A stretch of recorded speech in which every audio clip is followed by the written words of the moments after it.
history. Let's talk about them hills. Let's talk about the gold might be waiting for me there. Let's talk about the dolphins and Appalachian hills. Let's talk about the gold might be waiting for me there. Have everybody's attention, please. I'd like to introduce Miss Cassie to the podcast. Y'all gather around now. So why have you done this a few times? There were news reporters and stories and things like that when we were trying to get information out about Shrimpgate last June. And so I seemed to be the person that they came to. I was very outspoken about Shrimpgate. So I'm a weirdo. I was born in Wilmington. That's where my mama's family is from. But then when I was really little, I moved to Western North Carolina. That's where my daddy is from. Okay. And so I lived in the mountains until I was about 9, and then I moved to Wilmington. And so seafood's important to me. Right. You know, it's a whole way of life. Right. I agreed. Are you from a shrimping family? My grandparents were from Harkers Island. They owned Yeoman Seafood. They passed away. My grandmother passed away when I was in college, so it's been a long time, and my grandfather before her. And so they used to have a fish house. My dad, in his younger days, commercial fished, but not after not that I remember. He owned his own business doing wood floors, so not really. It wasn't in my face and eyes every day. You say Harkers Island, and I just told this story because we just recorded before this, but so the guy that Harkers Island is named after, it was Ebenezer Harker, and that was one of my great whatever granddaddies. Okay. And so I have roots here in Carteret County. Nice. Yeah, nice. I love it when people say Harkers Island. I'm like, I have a really cool fact about that. Yeah, and so I married into, I guess you would say, a commercial fishing family. My father-in-law was a shrimper, and then my husband is currently a shrimper. Gotcha. And we own Miss Gina Shrimp. This impacts your family directly. Yeah, so I used to be, I was a teacher from 2007. I was a North Carolina teaching fellow, so I had a scholarship, went to East Carolina. I graduated in 2007, and I worked in the public school system until 2012 when I had my first son, who's now 13. I quit after that and went to nursing school, and I was a nurse from 2015 to 2021 after I had our second son, and I quit that job, and I run our business now. Thomas, my husband, was a project manager. He was a graduate of East Carolina, and he was working an office job as a project manager full-time until I got my nursing job, and that's when he started shrimping full-time. So that was always his dream. He's not an office guy, and he's been shrimping since he was a little fella by himself since he was probably 12 or 13, and so this was kind of his dream. We were working 2 full-time jobs and shrimping every night and building a house at one point. Wow. Yeah. You said your husband started shrimping when he was little, so is this something that his family has always been into? Yes, so his dad is a shrimper and has been. He's 62, and he's been doing it since he was probably, I guess, 18 or 20. And so that's how Thomas grew up. So when he started shrimping in like a small skiff down off Marshburg, they call it the ditch right outside Marshburg Harbor, and his mom would go with him. And then he got older, and when he was 15, he had the option of money for school or money for a boat, and so he chose the boat, and they built him, they called it the Miss Gina 2. His dad had the Miss Gina. It was a smaller shrimp trawler, and so he started running that, and that's how he paid his way through college. He's since upgraded. He ended up taking over the Miss Gina, which was a little bit bigger, and then he upgraded to the boat he called the Miss Monica, and then now he has the Delajon, which is a boat that was built here on Harkers Island in the 70s. He named his boat after you. Yes. That's and then so sold it. And so now it's been renamed again. But yes, he did for a little while have a Miss Monica. That is so sweet. Yeah. Oh. Yes. And the Delajon is I mean, you could do a whole podcast on the Delajon itself. But it's a 50-foot shrimp trawler. It was built here by the Brooks family in the 70s. I want to say 76, but I could be wrong. And so they worked that boat and ran that boat. They shrimped and I think fished all up and down like North and South Carolina. And so Red Brooks is now, oh my God, he's got to be almost 90. And so several years ago, I think it was near COVID, so 2020-ish, they finally decided to sell it. It was kind of used as a pleasure boat for a few years. No one was really working it, but they kept it up, and Thomas has just always wanted it. And so he told them several times, if you ever try to sell it, you know, I want a shot at it. And they called one day and said that they were ready, and they had some other offers. And honestly, some of their offers were probably higher than ours, but they ended up selling it to us because they knew how we were, and that the Delajon would never want for anything because we would keep it up and put money into it and maintain it. And we're really close with that family now. They have done, I think they did the Christmas flotilla with us. They did the Blessing of the Fleet. They lost, Granny was Red's wife, is what they called her, and their daughter passed away, and so they did the Blessing of the Fleet with us to honor them. We talk to them all the time. They get shrimp every year to stock their freezers from the Delajon. They don't want them from anywhere else, and so we're really close with them now since buying it. When Shrimpgate first happened, I was so offended because, I mean, everybody calls me a hillbilly. I call myself a hillbilly, but I'm half beach bum. And I mean, I grew up and Mama would take me to Carolina Beach. There was one point that she lived on Carolina Beach. Right. And you would go to the beach and the first thing you would see would be the shrimping boats. You would see the fishing boats, you know, that's what you saw right before you crossed over and, you know, to go to the beach. I mean, honestly, everybody should have been offended by Shrimpgate. They weren't, but everybody should have, just because that's not how our government is supposed to be run. I got in arguments about it. There were people who were defending it, and I was like, you know, this may not be a big deal to you, but this isn't just, you know, a law that, who cares? No. This is part of our culture in North Carolina. This is how people make their living. This is a big deal. Communities. This is what supports whole communities. Especially like your Hyde and Dare County, that would have bankrupted a lot of their people. So, in your opinion, or even if you know, why did this come about? Why did that even happen to begin with? So, special interest groups, Wildlife Federation, CCA, organizations like that have been trying to get rid of shrimping for a long time. It started in Texas, and it has worked its way up the coast, and North Carolina is kind of the last man standing. And I think their goal is to get rid of gill nets and shrimp trawling. I can't speak on gill nets because I'm not educated enough in that. We've only been shrimpers, but I'm very well educated in shrimping and regulations and studies and things like that. And I think that they've just been trying. It's probably every 2 years that we're up against something. It was submerged aquatic vegetation a few years ago, and that was a really big deal. I ended up meeting with the scientists that proposed that, and a bunch of staff from the fisheries, from the Division of Marine Fisheries, and we kind of got that taken care of. You know, nothing passed with that. But I think big money and special interest, and it's not been able to happen any other way, like with science and data. And so the only other option was to sneak it in. And I think it was done the way it was done. So I got home from vacation on a Sunday, and on Monday, I think it was Monday, whatever day, is when we first heard about it. And it was, well, we need to be in Raleigh tomorrow. And it was like, well, this probably isn't a big deal, but it actually was a very big deal. And we just kept thinking, how does this happen? Like, this can't be right. This is the North Carolina government. You know, they can't just sneak stuff in like that.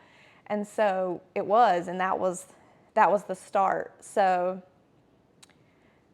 I think that was just the way. I have no doubt in my mind that if that had all wrapped up that same week that it started, that it would have passed. If we had not gotten that third reading pushed off, I say we, if Bobby Hannig had not gotten the third reading pushed off to another day, which I think was a Thursday, so they were not in session on a Friday, then you had the weekend, and then it was Juneteenth. What's the holiday called? Juneteenth? Is that what it is? I think so. Okay, so that was that Monday. And so we had a long weekend to like rally the troops and get everybody up there. And that's what we did. So I really think that if that had all happened on Thursday, it would have passed all the levels and been sent to the governor. So we're talking about both sides were in support of this. Yes. Yes. I try not to get political, but it was a House bill. It passed the House Bill 442, and it went to a Senate committee, and that is where the amendment was made. So when a House bill gets changed, it ends up having to go back to the House. Okay, so it went to the House passed it, went to the Senate committee. It was like maybe two Senate committees, and it passed those. And then it went to the Senate floor. And then it got those two readings, and then the following week is when they did the third reading. So then it goes back to the House, and they decide what they're going to do with it. Do you remember the actual language of the bill? It's been a year and I'm constantly on the road and I can't even remember exactly what it was. I just remember being shocked. And so I have a large following on X, and political influencers were losing their minds. Yeah. And so I'm more of a cultural influencer, but this was one time where I was invested and like upset because a bunch of people I knew ended up going to Raleigh to protest about this. And I was like, I'm the culture queen. Nobody thought to call me. Some of our biggest supporters were Bobby Hannig, who is Republican, and then, I don't want to mess her name up, Pricey Harrison is a Democrat. And she has a house in Beaufort. I'm not exactly sure where she's from, but she has a house in Beaufort. And she was a big supporter of us. And she spoke out like it was a big deal. And someone said, you know, if she's speaking up for shrimping and she's agreeing with Keith Kidwell, a Republican, if you can get them to agree on something, then you really need to open your eyes. And she has continued to be a huge supporter. And she knows, I mean, she goes for the science, she goes for the science. And we have these incredible institutions like Duke and State and Carolina, and we have these incredible marine biologists and these marine biology programs. If shrimping was the reason that there's no fish and that the SAV or the seagrass was going away, then there would be science and there would be data, and the shrimpers wouldn't be doing it. They wouldn't be working anymore. It's just not there. It's just not there. I remember growing up that every restaurant you stopped at on the coast, seafood restaurant, it was all locally caught, all of it. I mean, we are the state that started fish camps right here in North Carolina. Yes. Now we can argue about whether it was the coast or whether it was mountains, but either way, fish camps began here. Yes. And so you're talking about an industry that has completely shaped our state, It makes me very happy to hear that there were people on both sides who stood up against it. But it also shocked me that there were people who were Republican who were about to pass this bill. Oh, yeah. I mean, the Senate, the vote was pitiful. And we were there. And there were senators that were cheering when, it looked like we were losing. When we lost, essentially, the first two readings. And Bobby Hannig, he was pulling out all the stops. I mean, he tried to get them to just pull the shrimping part out, to take the amendment out and let the flounder bill go. I mean, all kinds of stuff that he was trying, and he was like the lone man. He was just last man standing, just doing anything that he could do. And I don't know that he slept that entire week. I know most of us didn't, but I mean, I think he stayed in his office and worked like around the clock to try to get this stopped. We have been up there since to the General Assembly. We went, it's been within the last couple of weeks for the lobby day. And we had a legislative reception. And there were a lot of people on both sides of the fence, on both sides of the aisle, that said, you know, I wish I'd had the vote back. You know, I wish I had done things differently. The problem was, and the reason why I think it would have passed in that week, is because those folks were given like 6 or 7 bills that they were going to vote on within like 2 days. Who has time to really research that? So when your buddy says, "Oh, hey, this is great. This is an environmental bill," no one's going to lose their job. We're just asking the shrimpers to move. Well, I mean, that sounds okay. That doesn't sound so bad. But when you get into it and you realize that, yes, lots of people are going to lose their jobs. You're asking shrimpers to move to an area that they can't shrimp, where there's no shrimp. And then, you know, it's not a science-based environmental bill. And so once people realized that, it was like, whoa, you know, what have I done? And so to hear people say that they wish they had it back, which talk is cheap, but, you know, to say that they wish that they had done things differently, it's kind of like, you know, I mean, you could have really hurt a lot of North Carolina citizens. And that's not even including your consumers, which is like a huge user group, that you would be restricting from having fresh local shrimp. Well, now I want to say that the grocery stores are selling it, and when you buy it, what you're getting is something from China or Asia somewhere. Yes. It's not even from the United States.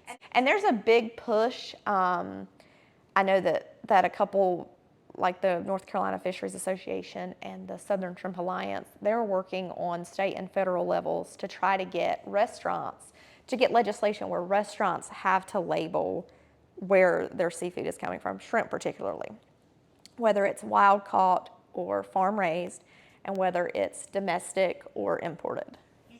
You should have to do that. I mean, I'm sorry, but like I said, when I was growing up, no matter where you went, it was all locally caught shrimp and seafood. And today they still market themselves that way, but they're not selling locally caught. Right. Yeah. And people assume that when they drive by, you know, you go over the Beaufort Bridge and there's shrimp trawlers there, and you're going to go to a restaurant a couple minutes down the road, you just most of the time assume that that's what you're getting, and it's not. I grew up going to Eagles Island. I still go there. I can't remember the name of the other one. Oh, there's another one in Wilmington that sells locally caught seafood. Now, it's not prepared, right. It's raw, yeah. But it is locally caught, and then you can take it home and make it yourself. And to me, that's the best way to do it, just so you know. So that's what we do. We catch our own shrimp, and then they'll bring them home, and then we sell them at our roadside stand on Highway 70. That's awesome. You used to be able to see that all up and down the coast, yes. And that is kind of disappearing. It is. Has that happened here too? So it's not just in... I mean, there's seafood markets, but there's no one really... I mean, we're just like a roadside stand. I mean, we literally catch we sell only what we catch. We recently started, in the last couple of years, doing oysters and clams for a couple of the oyster farms. And so we've been doing that. And my mom just started we call it the kitchen, but like a bakery. She used to be a caterer. And so we got inspected by the Department of Ag to be able to process shrimp and things like that. And so we added her onto that. So she does like ready to cook crab cakes and coconut shrimp and stuff like that. Blackened shrimp taco kits. And so we've started that. So we've gotten a lot bigger, but we still are at the heart of it. We're just a little roadside stand. But we move a lot of product. Now with Facebook, You have a lot of people that are kind of just shrimping and trying to sell some shrimp on the side to get a better price. But we're really we're really unique, honestly, around here. I love that you sell oysters. I am a sucker for oysters. Yeah. My husband took me to an oyster roast last year. It was the first one I've been to in a long time because now we live in the Sandhills. We're not near the coast. And I just got to complaining. I was like, man, like I miss seafood. I missed oyster roast. Yeah. I missed, low country boils. Like I missed the whole thing. And so he surprised me and took me to an oyster roast and I ate until I got sick. Oh, that's funny. I mean, hours of just standing there because you can eat. I mean, Yeah. Agreed. Team no shame. Yes, exactly. So, do you think this is going to happen again? There's kind of this theory online that they'll give it a few years, maybe people will forget, and then this is going to come up again. Oh yeah, it's going to come up again. So when we were up there a few weeks ago, it was right around the time that they passed the budget. And there was a little rumor that maybe it was going to get slipped in there. But I think that we caused such an uproar. Like, they're still talking about last June when there were like almost 1,000 people there. I don't know if you saw it on the news, but we had the 18-wheeler trucks, the semi-trucks with the banners, and they were just circling the block for hours, blowing the horn. I mean, it was beautiful. Yes, I watched on it X. was. I don't watch the news, but I'm really into X, and so every time a video would pop up, I would be watching it, cheering y'all on. I was like, but they are still talking about that. When I went for the lobby day, they were still talking about that. They were like, it's the most amazing thing we've seen, the most well-behaved, and that's a misconception about shrimpers. But, security that day was just so complimentary. Everyone was so well-behaved. When you have a big group like that that's so passionate about something, there's a lot of emotions. But the security guards were like, this has been the best group. We had shrimp we were giving away. I mean, everybody was just all we wanted to do was to educate. And that we came in with science. You're a culture person. Shrimpers have been leaning on culture for years. It doesn't work anymore. You got to go for the straight science. When I started going to DMF meetings and doing public comment, I was like, we can't focus on the culture anymore. These people don't care. They don't care. So we're going with the science, and we did. And I talked numbers. I had a 50-slide PowerPoint when it came to the submerged aquatic vegetation. I mean, I was ready. And we just hammered, statistics and numbers, and this information you're getting is wrong, and that's what we would tell people, like, this is wrong. Here's some resources. The NC Catch did the Trawling Truth, incredible, had a myth, had the explanation, and had the bibliography. I mean, that was like gold. But we just hammered people. If there was an open door, we were going in and doing our best to talk to people. Now, there were some that hid from us. Plenty of times, the phones were like ringing off the hook. It was crazy. And we were like ants in the General Assembly. And like, we had a couple of people, that was like 2 in a row, that we tried to talk to, and we could see them like between the blinds in the window, and they wouldn't talk to us. And so I would like text my friends and be like, hey, this is the one you need to call. And so they would just start calling these people. It was awesome. They were like, we can't open an email without getting another email. They were getting thousands of emails. And so one lady a couple weeks ago, she was like, I'm scared of shrimpers now. Like, that was insane. Like, they were everywhere. The horns. It was incredible. So a lot of people still talk about how awesome that is. I wish all North Carolinians had that kind of passion for everything, because like you said, people don't care about our culture. I mean, that's literally why I do what I do, is because North Carolina is my home, and I got roots in both ends of the state too. And so, man, I see our way of life disappearing, and man, nothing makes me more angry than that. The money and culture, money is going to win every time. And I'm one of those people where I'm now I've realized now I have to get a little political because when you're talking about saving your culture, there's a lot of that tied up in politics. And so, I mean, I showed out for the shrimpers. I've showed out for the craziest stuff over the last couple of years. And I'm like, you know, for somebody who said that they were never going to get political, I sure do it a lot now. Yes, agreed. But you've got to. I mean, if we don't, then like I said, everything that we love about our state's going to disappear, and then what? And the thing about that was, so after we realized, we kind of first started with the Senate in June because, you know, the Senate was going to have the first vote. And so before they went to the floor, we were like targeting the senators. Well, then it was like, okay, this isn't working. The senators, I mean, the vote was like, I think we had 6 people that voted for us. Might have been 9. It was bad. And so then it was like, okay, we're not going to change this in the Senate. We're going to have to change this in the House. And so your Republicans, since they were the majority, they go to caucus and they decide if they're going to hear it at the floor or not. So we were really focusing then on, we all had our list of paper, you know, our papers with our pictures and their room numbers, office numbers. And so then we went for the House Republicans because they were going to caucus. So we're like, let's, you know, we'll hammer them. We'll try to get them to stop it there. But if we don't, now it's going to go to the entire House. So we've really got to target the Democrats because we need them to stop it if the Republicans take it. And so to the House. And so, I mean, there was a lot of support and a lot of opposition on both sides. I mean, there really was. I mean, we had House Democrats that are like, you know, we're with you. We're going to stop it. We're going to stop it. And it didn't make it there, but it was a lot that day when they came out. But you do think it'll happen again. So you said that there's like a federal bill, or there's a group trying to target. On the federal level, yeah, like legislation for labeling. That's been a big thing with them.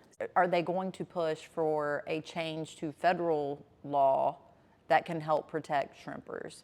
And you mentioned other states. Is there any pushback in those states to bring shrimping back? So I don't know about bringing shrimping back. I know the labeling, I think it was South Carolina that just passed the labeling law. So their restaurants do have to label. As of right now in North Carolina, grocery stores have and packaged stuff in the grocery store has to be labeled, but restaurants do not. And so that's where that big push is coming from. I think that, I don't know what else Southern Shrimp Alliance is working on. They're doing some great stuff. They're all up and down the coast. And so they're really working really hard on I would say the federal level to try to get some things done. They're also the ones that are doing the testing through CD Consulting, that's doing the DNA testing to determine if restaurants are selling imported or domestic. I don't know if you've heard about that. I haven't. So they go into restaurants like they're just going to dinner and they order shrimp and they ask the waitress if they are imported or domestic. And they take them out, they do whatever, eat or whatever, and then they take them and do a rapid DNA test. And the DNA test will tell them if it's an imported shrimp or if it was wild-caught domestic shrimp. And so... Now, correct me if I'm wrong, imported shrimp is a lot cheaper than domestic shrimp. Yes. And a lot of these restaurants are telling you that it is domestic, and they're charging domestic prices, but they're serving imported. Yeah, so they don't publish the ones that are serving imports.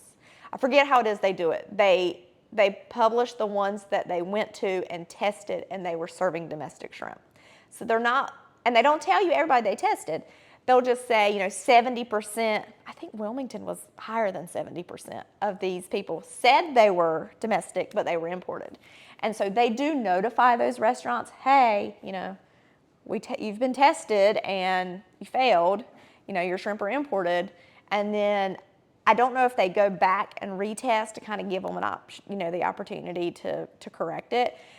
The problem is not them selling imported shrimp. you know, that is your right as a restaurant owner or a chef.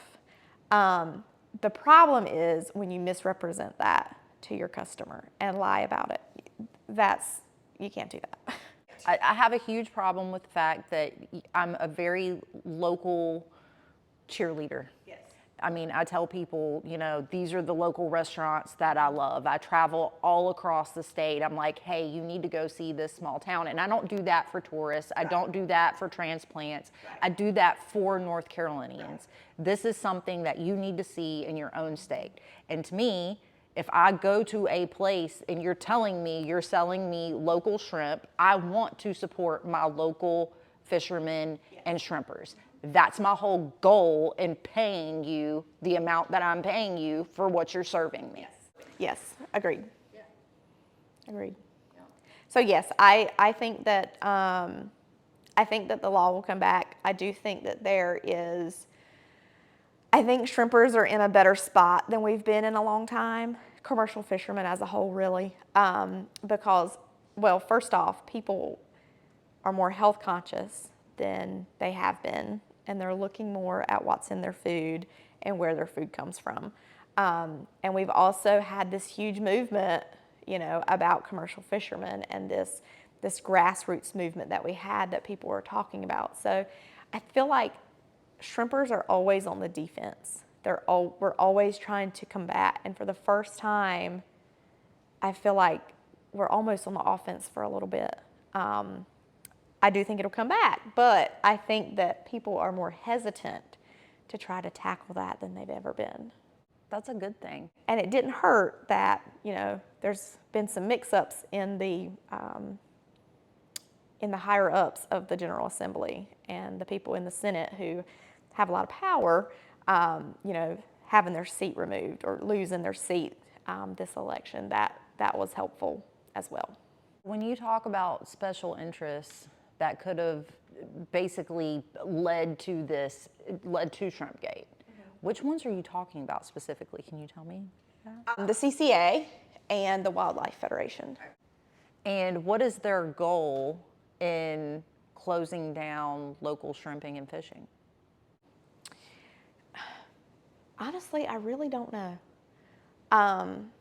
It's happened all down the coast, and I don't want to get this wrong when I say it. They portray themselves as being for recreational fishermen, but I feel like they're not really for anyone other than themselves. And I think that if they could get rid of shrimping, then fishing's gonna turn to like catch and release. As somebody who grew up on the coast and really enjoys to fish, I have never met a commercial fisherman who thinks that a recreational fisherman shouldn't be allowed to go catch a fish and take it home to his family. right. I was gonna say, So they've been pitted against each if I'm going shrimping for me by myself, I'm not going to release the shrimp. Right. I'm making shrimp and grits.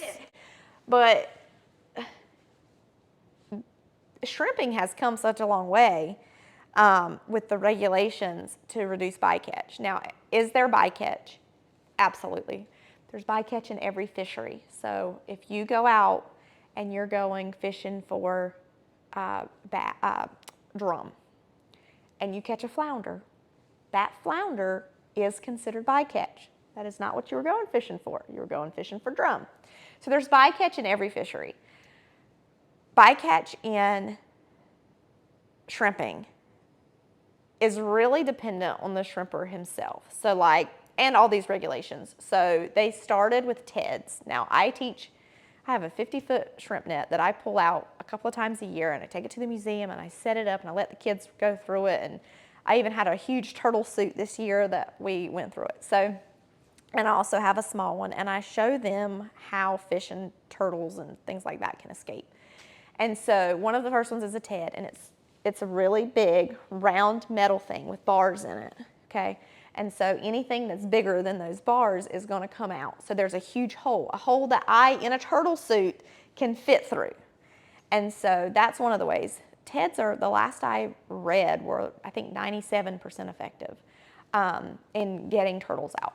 So That's the first thing. You know, any fish that are bigger are going to go out of that hole. And then the next one is the BRDs, which are bycatch reduction devices. And those are also holes in the net. So when the fish go down with the shrimp to the tail bag, they can turn around and they can swim out of these holes. There's also, you know, mesh sizes, there's head rope sizes and limits. So bycatch has been reduced dramatically over the years. The other thing that has reduced dramatically is the number of shrimpers. And I would have to pull it out, but it was like 19,000, over 3,000, in 1994, there was like over 3,000 shrimpers, and they made over 19,000 trips. So a trip is, you leave the dock, you go shrimp, and you come back. Over 19,000 trips. In 2022, it was down to roughly 300 shrimpers who made less than 3,000 trips, I think was I have all the math. Are we talking about shrimpers in North Carolina, or are we talking about shrimp? Okay. That is North Carolina statistics. Wow. No wonder you don't see shrimpers in Carolina Beach anymore. I don't even know if they're still operating out of Calabash anymore. I was going to say, I don't know what's open. Like, I know that New River, that was a big place, New River, I think it was New River, that is closed. They're just closed in so many areas that I'm not sure what's shrimpable around Wilmington. I don't know where they shrimp there. So tell me, what kind of areas do you shrimp in? Okay, so we have two kinds of gear. So we have trawls, otter trawls. That's the one with the big doors that hold the net open, and they are closer to the bottom. And then we have skimmers. Skimmers are the big metal frames. They're like triangles, and they come down, and you have to be in like less than 10 feet of water. And you kind of push the net, and it goes above the water. So they catch greentail shrimp because they're a high water shrimp, and then brown shrimp are usually closer to the bottom. So the net, despite what you'll see on the ocean documentary, does not drag the bottom, okay? So the doors, which are probably this wide, they touch the bottom and they glide along. They don't dig, they glide along. And so the net is usually like 5 or 6 inches above the bottom, so it's not dragging. But you can't drag in any grassy areas. So like the SAV, when they were trying to close that down, we were like, we don't shrimp in that anyway. You can't. So it's got to be an open bottom, no oyster rocks, no, nothing like that. So you got to have pretty clean bottom. And here, an otter trawl, you've got to be in probably, I don't know, at least 8 feet of water probably. And SAV actually grows in less than 6. So that was another thing we had to point out. So we shrimp in Core Sound, right out, when you go over the bridge, right to the left, they shrimp there in the channel. They shrimp outside of Marshallburg, and they shrimp some further down in Core Sound. Some people shrimp Bogue Sound. A lot of Bogue Sound got closed several years ago for SAV. That was the first time. But my boats, like my husband shrimps mostly in Pamlico Sound and the ocean because he's bigger, he's 50 feet. So that's mostly where he shrimps. And Pamlico Sound, that's like a really big deal to people, and because it's an estuary and they think that they just act like there's thousands of boats that are lining up in Pamlico Sound and dragging the whole thing. Pamlico Sound is like the size of Rhode Island, just for the record. And, you know, their doors are touching the bottom, gliding along the bottom. You know, they're not raping the estuaries like people say. That's not how it works. And they shrimp Pamlico Sound. I mean, most of Pamlico Sound is fairly shallow. It is like, I don't know, 8% of Pamlico Sound that they drag. It's not a lot. You can count on 2 hands the boats you see out there most of the time. Pamlico Sound is like the ocean. I mean, when you're in the middle, you can't see land. I was going to say, isn't there a bridge that goes over at Pamlico Sound? I think that there is. not over the entire thing, but there's that goes over part of it. Yeah. And it's one of those places where you look around and you're like, holy crap. It's the darkest place on earth. In the middle of the summer at night, you see nothing. You can see nothing. You cannot see the sides. And it, I would argue, is more dangerous than the ocean when it comes to shrimping, because there's nowhere to go. There's nowhere to, if a storm comes, there's nowhere to go to get out of it. So do you go shrimping with your husband? I do. I used to go a lot more when I was in nursing school, and he had, I guess it was the Miss Gina we had then. We had a toddler that would be asleep in the bunk, and so Cameron was 2012, so Cameron was probably 2 or 3, and I was in nursing school. I tell people all the time, I guess we were just young and dumb because we were working jobs and shrimping and building a house, and we had a lot going on. And so I remember listening to nursing lectures. Like, I would have an exam the next day, and I had headphones, and I was listening to a nursing lecture, and my baby was asleep inside, and Thomas was taking us home, and it was like 2 or 3 o'clock in the morning, and I was just sobbing because I was so exhausted. And I was like, we cannot live like this. We cannot do this forever. And we don't, we're in a much better place now, but you just do what you could to survive. And so I would go full time. Once I became a nurse, I would work Thursday, Friday, Saturday nights. That was my set schedule. Nobody wants to work those nights. So I would work Thursday, Friday, Saturday night. I would get up Sunday morning, get our groceries, and take a shower, change out of my scrubs, and I would go shrimping until Wednesday. And then I would come in and I'd go to work Thursday night, and I'd work Thursday, Friday, Saturday night again. And I did that for a long time. So you have to love it if you're willing to do that. I love it. I usually get one good trip to Pamlico Sound a year, because now I've got these kids. I've got 2 kids that I'm running everywhere, and I've got a business that I run that I'm responsible for. And so I don't go as much as I would like, but as they've gotten older, I've gotten to go a little bit more. So what do you see out there? Like, do you get to see dolphins and whales, and what do you get to see out there? Yeah, dolphin all the time, and they're my favorite anyway, and so we always see those. The number of sharks is pretty incredible. You'll see a spinner shark every now and then. I just love it. I really do. You see some cool stuff. You catch cool stuff too, like an octopus, and to see him walking across the culling tray, and he goes and goes back over. It's a different world out there. It's a way of life that's dying, which scares me. Exactly because of what you talk about when you talk about, seeing an octopus, or you see, and your kids get to see these things. That say they want to be a shrimper. You're like, goodness. I don't know if it's going to be around then. Talk about the history, let's talk about them hills. Let's talk about the gold might be waiting